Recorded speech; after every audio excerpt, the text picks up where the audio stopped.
Hello विद्यार्थियों, स्वागत है आपका आज की क्लास में। आज का हमारा टॉपिक रहेगा, बहुत इंपॉर्टेंट टॉपिक है बोर्ड के एग्जाम के हिसाब से, पतले लेंस के लिए अपवर्तन का सूत्र, जिसे हम लोग कहते हैं लेंस मेकर का सूत्र। ठीक है, दोनों एक ही चीजें हैं, बहुत ज्यादा महत्वपूर्ण टॉपिक है। तो इसका डायग्राम चित्र सामने बना हुआ है, देख लीजिएगा। तो थ्योरी क्या है इसकी, माना एक पतला उत्तल लेंस कैपिटल एल है, जिसके ध्रुव P1 और P2 हैं। वक्रता त्रिज्याएं कैपिटल R1 और R2 है, जिसकी मोटाई स्मॉल t है। ठीक है, और ये लाइन कहलाती है मुख्य अक्ष, जिसकी मुख्य अक्ष पर, इस वाली लाइन पर, जिसकी मुख्य अक्ष पर कोई वस्तु O, ऑब्जेक्ट जिसे कहते हैं, कोई वस्तु O P1 से u दूरी पर रखी है, और जिसका प्रतिबिंब यानी इस वस्तु का जो इमेज प्रतिबिंब बनता है, जिसका प्रतिबिंब यानी कि वस्तु O का P1 से b' दूरी पर I' बनता है। ठीक है, तब अपवर्तन के सूत्र से, और अपवर्तन का फार्मूला हमको याद रखना है। अपवर्तन का फार्मूला क्या होता है, n/v माइनस का 1/u इक्वल टू n-1/r। ये फार्मूला अपवर्तन का होता है।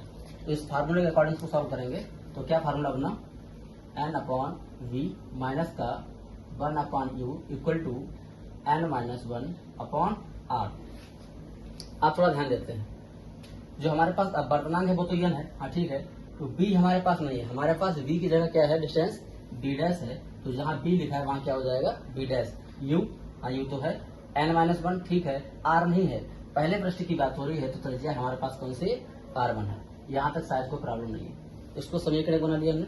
अब हम बात करेंगे दूसरे वाले पृष्ठ की, इधर वाले पृष्ठ की बात करेंगे। तो दूसरे वाले पृष्ठ के लिए जो I' है वो आभासी वस्तु का कार्य करता है। क्या कार्य करता है, आभासी वस्तु का कार्य करता है। ठीक है, जिसकी P2 से दूरी, P2 से यानी ध्रुव हमारा P2 है, जिसकी P2 से दूरी u बराबर कितनी मान ली, b' माइनस t है। और जिस I' का जो प्रतिबिंब I है वो P2 से मान लिया जाए v दूरी पर बनता है। तब अपवर्तन के सूत्र से जहाँ बेटा n है वहाँ क्या हो जाएगा, 1/n हो जाएगा। 1/n क्यों हो जाएगा, क्योंकि हमारा जो मतलब प्रकाशिक किरण है वो लेंस से कहाँ जा रही है, वायु में जा रही है। तो अपवर्तन करना ऐसा होता है, आपने फार्मूला पढ़ा होगा कि ANG इक्वल टू 1/GNA, जानते होंगे ना। हाँ, तो उसको ध्यान रखना, इसके हिसाब से n का कितना हो जाएगा, 1/n हो जाएगा। तो लगा दीजिए, जहाँ n लिखा है वहाँ कितना लिखेंगे, 1/n। और v' जहाँ पर होता था वहाँ हमारे पास क्या है, v है। और जहाँ पर हमारे पास u होता था, u की वैल्यू कितनी है, v' माइनस t है, इक्वल टू n की वैल्यू 1/n माइनस 1, और r1 नहीं है, दूसरे पृष्ठ के लिए क्या है, r2 बन जाएगा। ठीक है, सॉल्व करते हैं इसको। तो ये आ जाएगा 1/nv माइनस का 1/b' minus t equal to LCM जानते होंगे, ये नहीं आ जाएगा। तो 1 माइनस n/nr2। शायद यहाँ तक कोई प्रॉब्लम नहीं है। अब मान लिया कि लेंस जो है बहुत ज्यादा पतला है, यानी मोटाई बहुत कम है।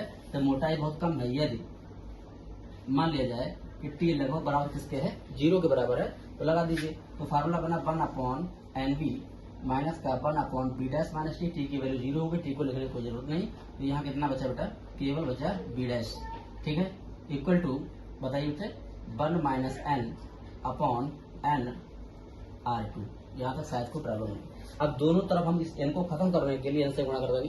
तो आप देखेंगे दोनों ओर n से गुणा करने पर, दोनों ओर n से गुणा करने पर कर दीजिए गुणा, तो क्या होगी। तो आप देखेंगे दोनों ओर n से गुणा करने पर, दोनों ओर n से गुणा करने पर कर दीजिए गुणा, तो क्या होता है बेटा, सब में n आ जाएगा ऊपर, n/nv माइनस का n/b', यहाँ भी n आएगा, n 1 माइनस n/nr2। अब देखो n से n क्या हुआ, कैंसिल, n से n क्या हुआ, कैंसिल, क्या बचा, इधर बचा ऊपर 1/v माइनस का n/b', और इसको हम क्या लिखेंगे, 1 माइनस n को हम लिखना चाह रहे हैं n-1, तो माइनस कॉमन ले लेंगे। तो माइनस जो कॉमन लिया तो ये बन गया n-1 अपॉन कितना बच गया, r2। शायद यहाँ तक कोई प्रॉब्लम नहीं है। ये बन गई हमारी इक्वेशन, समीकरण यानी कि 2। अब आप क्या करेंगे, समीकरण 1 और 2 को क्या करेंगे बेटा, जोड़ देंगे। जोड़ दीजिए, तो 1 + 2 से समीकरण 1 + 2 से जोड़ दीजिए। तो LHS का LHS जुड़ेगा और RHS का RHS जुड़ेगा, जानते होंगे। तो तो LHS क्या है इसका पहले का LHS है n upon B dash minus का 1 अपॉन यू। दूसरी वाले का क्या है LHS 1 upon V minus n upon P dash equal to n minus 1 upon R1 और यहाँ लगाएंगे प्लस और यहाँ क्या है माइनस, तो माइनस प्लस क्या आएगा माइनस आएगा माइनस n माइनस 1 अपॉन आ जाएगा R2।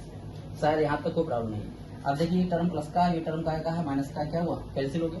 तो पहले प्लस का लिखेंगे फिर माइनस का लिखेंगे, तो इसको लिख सकते हैं 1 अपॉन बी माइनस का 1 upon U equal to n minus 1, दोनों जगह कॉमन मिल रहा है तो n माइनस 1 कॉमन मिल गया, अंदर बचा हमारा 1 अपॉन R1 माइनस का 1 अपॉन R2। बताओ यहाँ तो कोई प्रॉब्लम, शायद कोई प्रॉब्लम नहीं है। ठीक है, अब हम क्या करेंगे, इसको मान लीजिए कोई समीकरण बना लीजिएगा, जैसे मान लीजिए 3 मान लीजिए। ठीक है, अब मान लिया कि जो हमारी वस्तु है वो अनंत पे रखी है, कहाँ रखी है अनंत पर रखी है। तो अनंत पर वस्तु रखी है बेटा, तो क्या होगा जो हमारा u हो जाएगा वो अनंत हो जाएगा और जो v हो जाएगा वो f फोकल लेंथ के बराबर हो जाएगा।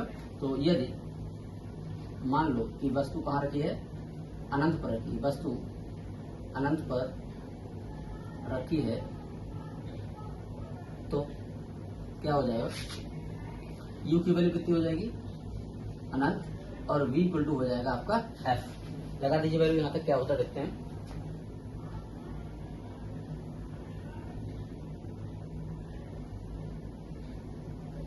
ठीक है, ये फार्मूला हमने बता दिया था आपको पहले ही, क्या आएगा देखिए v की वैल्यू कितनी आ जाएगी f, तो ये हो जाएगा 1 अपॉन f माइनस u की वैल्यू कितनी आएगी अनंत और 1 अपॉन अनंत को क्या लिखेंगे इनफाइनाइट को क्या लिखेंगे 0 लिखेंगे, यानी इसको लिखने की कोई जरूरत अब नहीं है। तो इक्वल लगा दीजिएगा सीधे सीधे, कितना बचा n minus 1 upon R1 minus 1 upon R2। यहाँ तक शायद कोई प्रॉब्लम किसी को है नहीं। ठीक है, यही बेटा क्या है लेंस वेक्टर का सूत्र है। इसको आप समीकरण कुछ और बना दीजिएगा, मान लीजिए 4, ये क्वेश्चन आपकी 4 है। ठीक है, अब आप क्या करेंगे 3 और 4 को जरा ध्यान से देखेंगे तो इनका एक पक्ष बराबर है। समीकरण 3 और 4 में RHS बराबर है, ये वाला टर्म इस टर्म के क्या है बराबर है, देखते हैं। तो आप क्या लिखेंगे समीकरण 3 व 4 से, समीकरण 3 व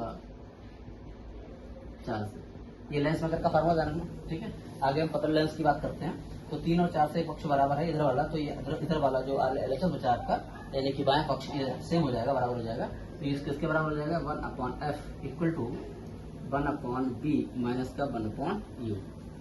ये आपका पतले लेंस के लिए फार्मूला। ठीक है, शायद यहाँ तक कोई प्रॉब्लम किसी को नहीं है। ठीक है।